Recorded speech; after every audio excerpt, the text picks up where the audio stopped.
네, 그러면 시간이 됐으니까 이제 오늘 7월 18일 예배를 하나님께 함께 드리도록 하겠습니다.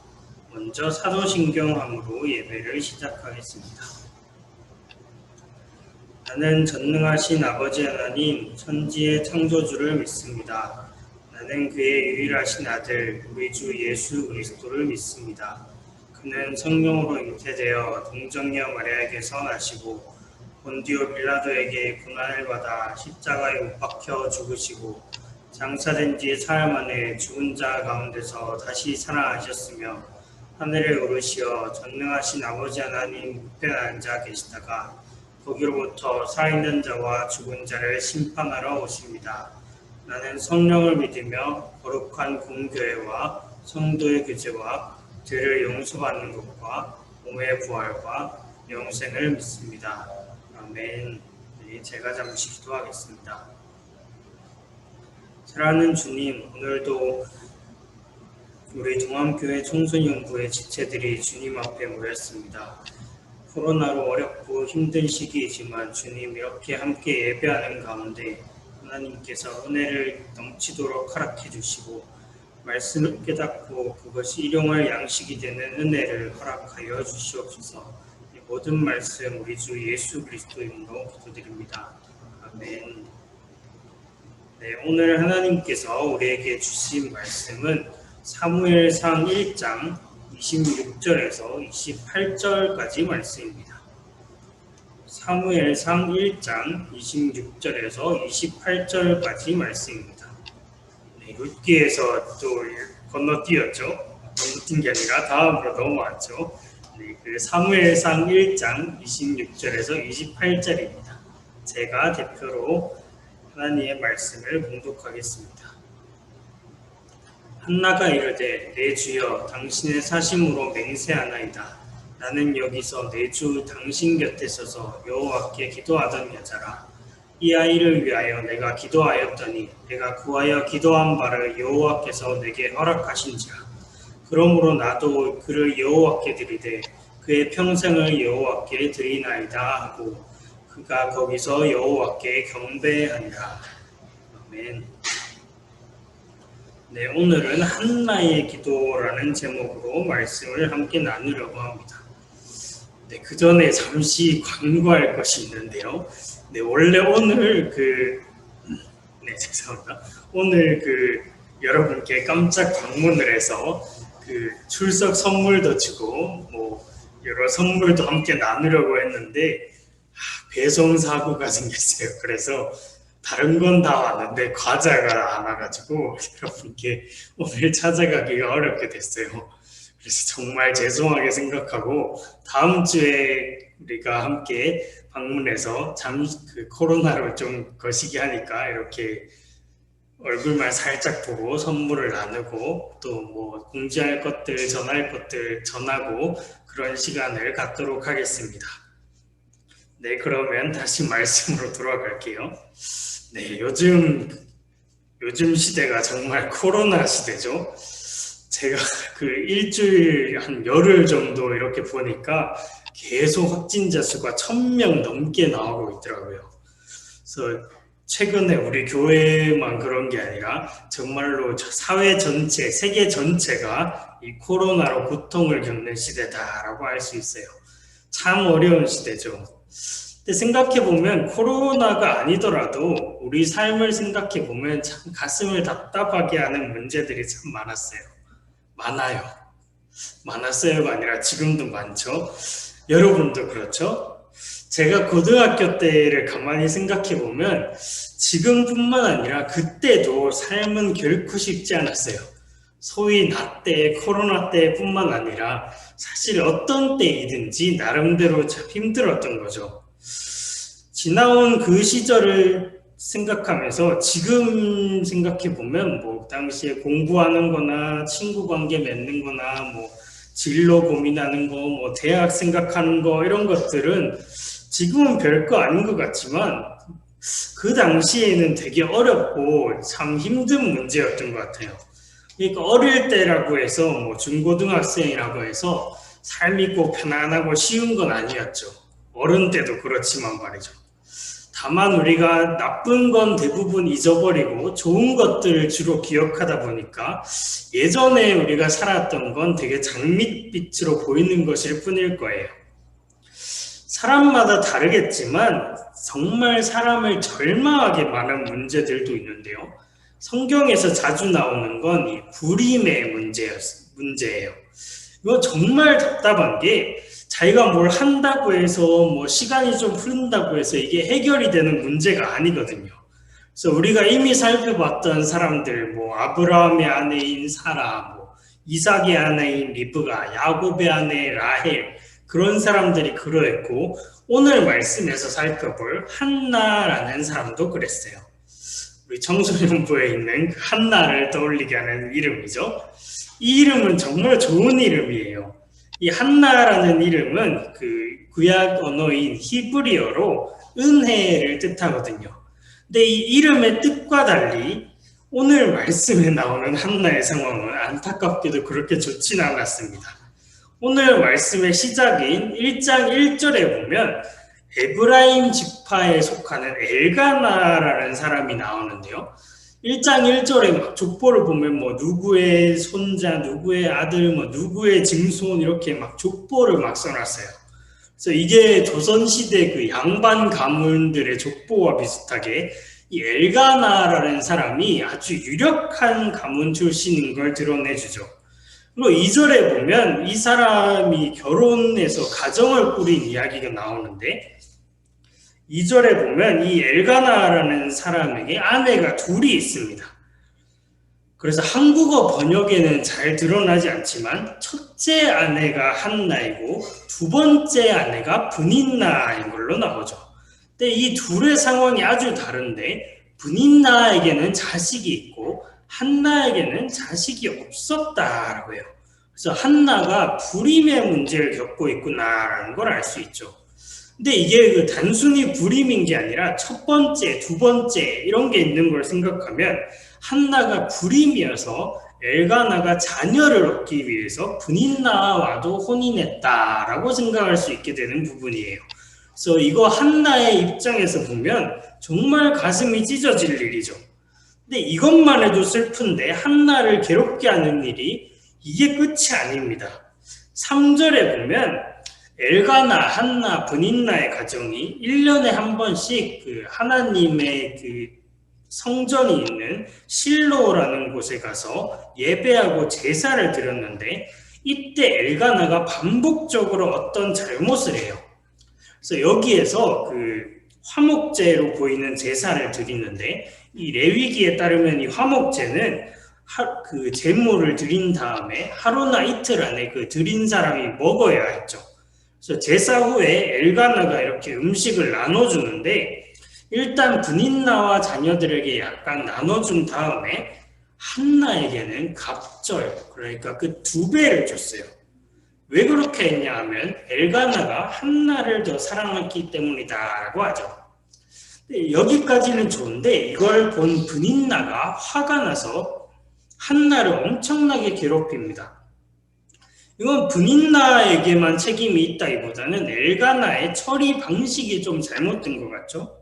브닌나는 자기 자녀들 몫까지 다 합쳐도 한나의 절반 몫밖에 안 되니까 당연히 서운하고 화가 날 거예요. 그리고 이게 사랑의 표현이다라고 본다면 엘가나가 브닌나에 비해 한나를 더 아끼고 사랑한다라는 의미가 되니까 더 그렇겠죠. 근데 안타깝게도 남편인 엘가나는 매년 실로에 제사를 드리러 갈 때마다 이런 일을 반복합니다. 그런 일이 반복되고 브닌나도 이제 한나를 막 괴롭히고 하니까 한나가 매우 슬퍼하면서 급기야 밥도 막 먹지 않게 됩니다. 그러자 남편인 엘가나가 이렇게 말하죠. 1장 8절인데요. 한나여 어찌하여 울며 어찌하여 먹지 아니하며 어찌하여 그대의 마음이 슬프냐. 내가 그대에게 10아들보다 낫지 아니하냐. 만약 이런 상황에서 여러분의 남편이 이랬다면 어떨까요? 본문에는 없지만 저한테는 한나의 대답이 보이는 것 같아요. 아니야, 아들 한나가 너보다 훨씬 나아. 그래서 엘가나가 나름 스윗한 대사를 하지만 뒤에 한나나 지금 한나의 상황을 생각해 볼 때는 그다지 잘 통하진 않은 것 같아요. 그러던 어느 날 한나가 이전과는 달리 금식하지 않고 식사를 하고 홀로 성전에 기도하러 올라갑니다. 거기에 엘리라는 제사장이 이렇게 앉아 있는데요. 거기서 괴로워하고 통곡하면서 한나가 하나님께 기도하죠. 기도의 주제는 당연히 불임 문제였습니다.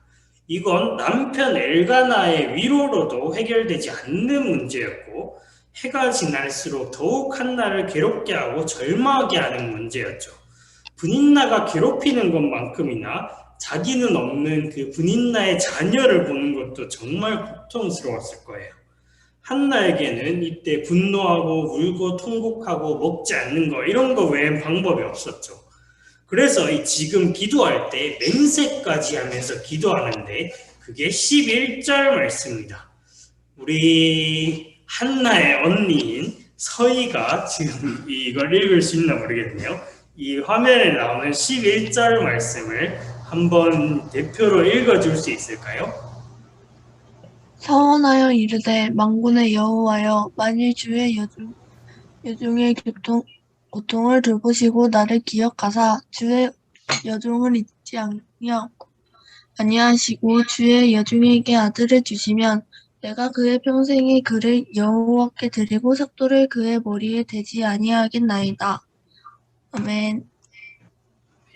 네, 고마워요. 여기 보면 마지막 부분이 좀 독특한데요. 아들을 주시면 내가 그의 평생에 그를 여호와께 드리고 삭도 칼을 그의 머리에 대지 않겠습니다. 이건 나실인의 서원이라고 하는데 민수기 6장에 따르면 이 나실인은 어떤 것에 헌신하기 위해서 일정 기간 혹은 평생을 자신을 구별해서 드리는 사람이에요. 그래서 이 기간 동안에 머리도 깎지 않고 포도주를 포함해서 포도에 관련된 어떤 것도 먹지 않음으로써 자기를 구별했죠. 그래서 대표적인 케이스가 우리가 살짝 넘어갔던 사사 삼손의 경우에요.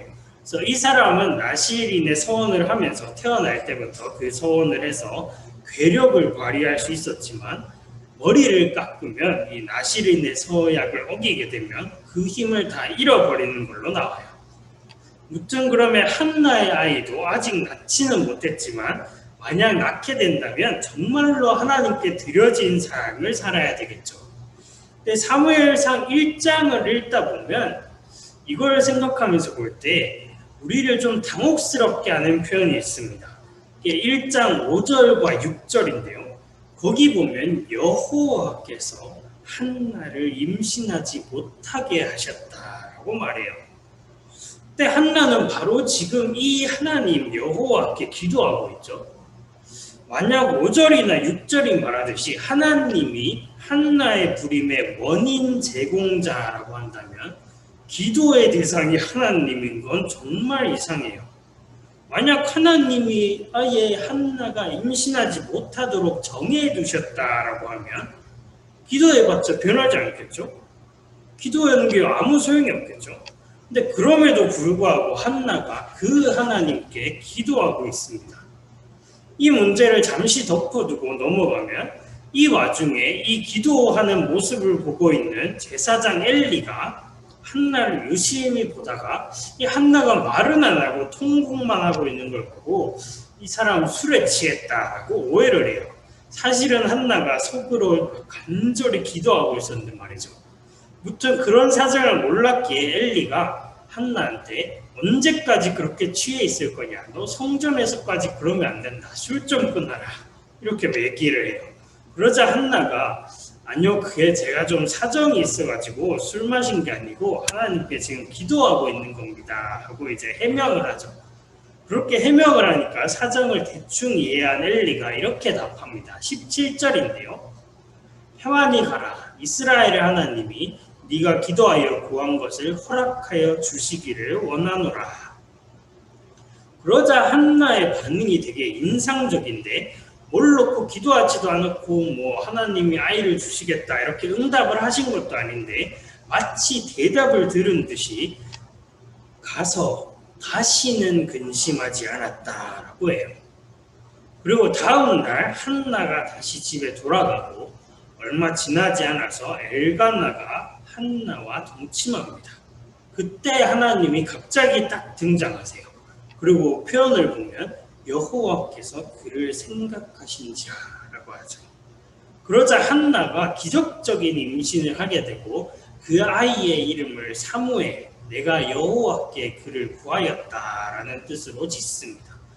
그리고 잠시 동안 이 기적의 아이 사무엘을 기르다가 다시 실로에 올라가서 엘리 제사장을 만나서 이렇게 말합니다. 오늘 말씀인 26절에서 28절인데요. 새번역이라는 성경의 번역으로 제가 한번 읽어볼게요. 제사장님, 나를 기억하시겠습니까?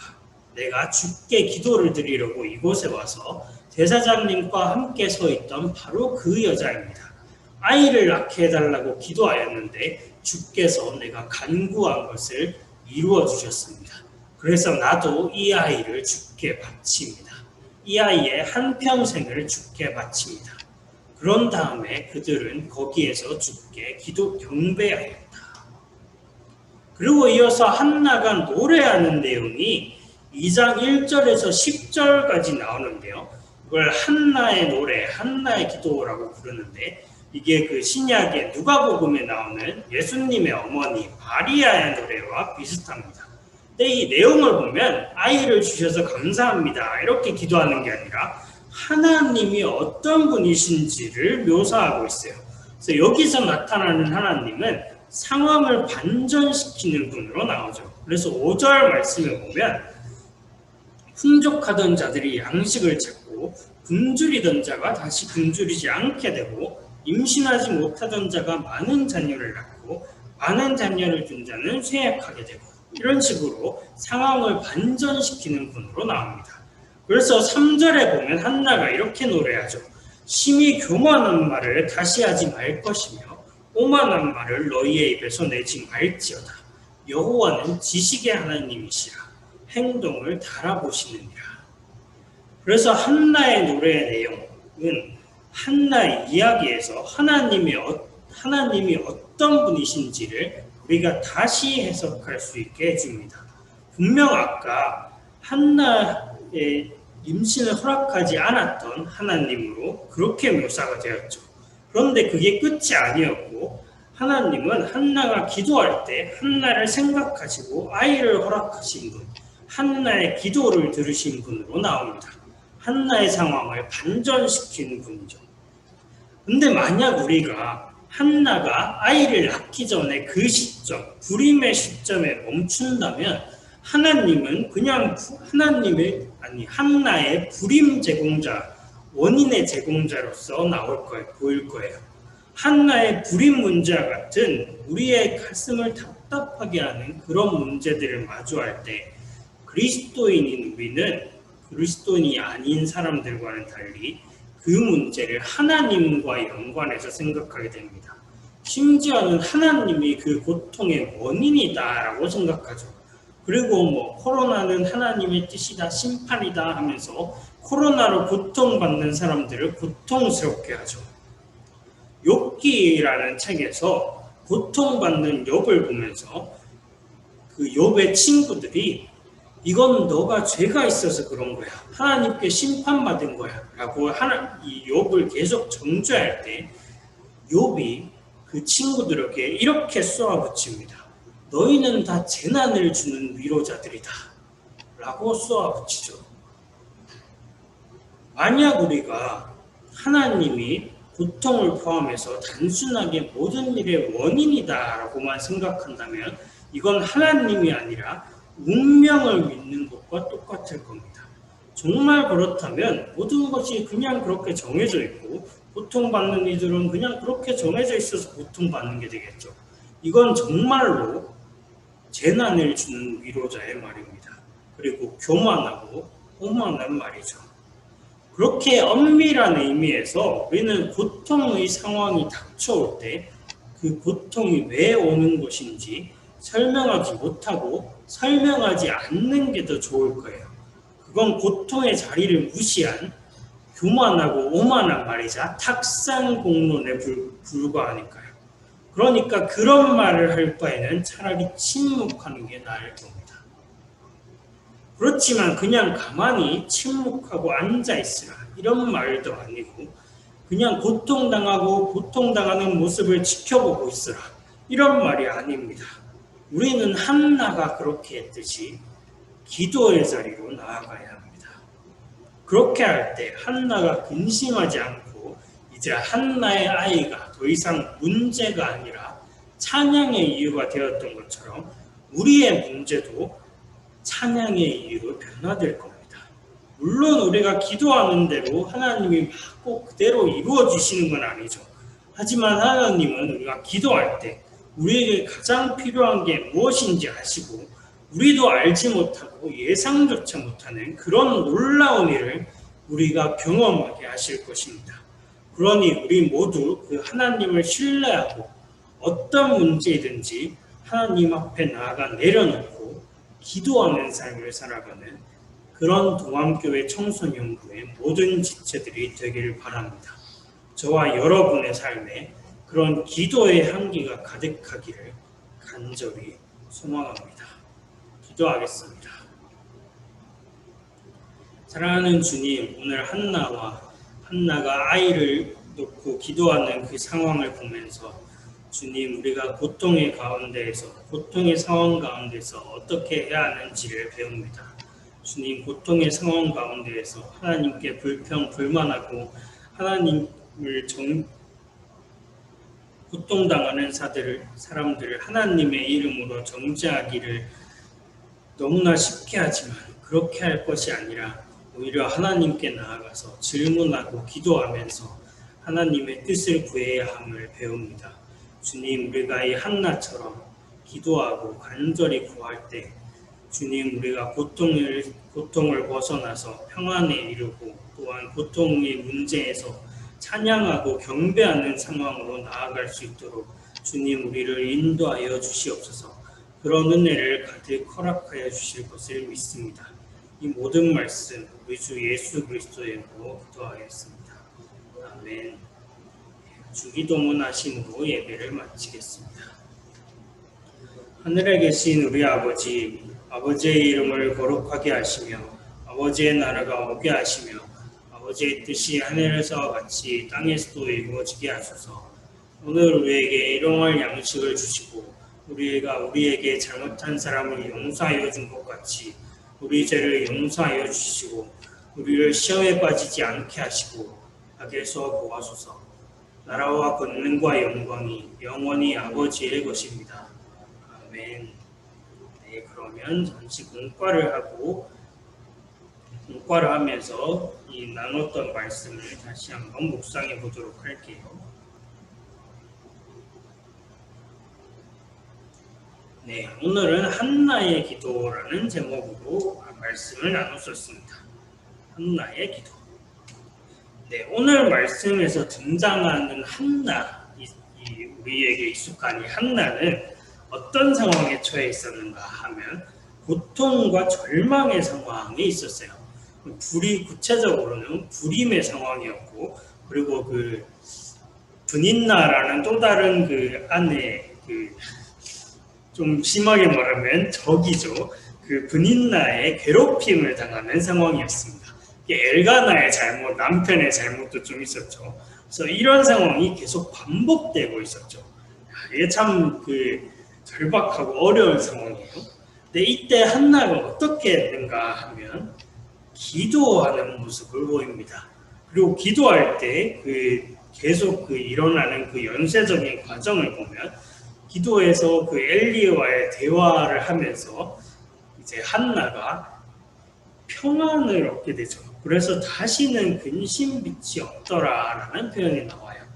그리고 이 평안을 얻고 돌아가는 가운데 여호와께서 그를 생각하셨다라고 하면서 하나님이 계속 불임이었던 오랜 기간 불임이었던 한나가 임신하고 아이를 낳을 수 있도록 허락하시죠. 그래서 그 아이를 사무엘이라고 이름하게 됩니다. 그리고 이 사무엘이 오늘 본 말씀이 사무엘상과 그 뒤에 있는 사무엘하 그 두 권의 말씀의 주인공이죠. 사실 다윗이 좀 더 그 주인공이긴 한데 그 다윗을 세우는 킹메이커가 사무엘이었습니다. 그리고 이 사무엘은 거의 뭐 하나님의 말씀을 거의 받아서 그대로 전하는 아주 중요한 사사이자 선지자로서 활약하게 되죠. 그래서 이 오늘 말씀을 보면서 우리의 상황을 한번 돌아보게 되는데요.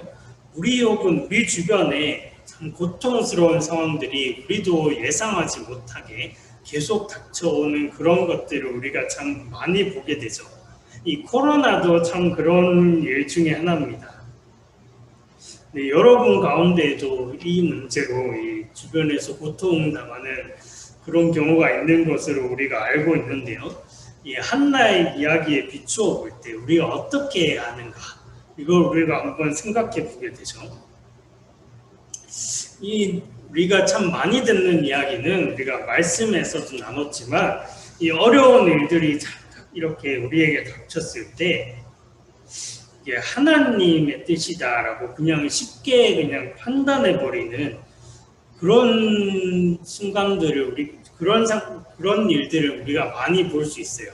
근데 이게 반은 맞고 반은 틀린 말인데 만약 이렇게 말한다면 조금 괜찮은 말일 거예요.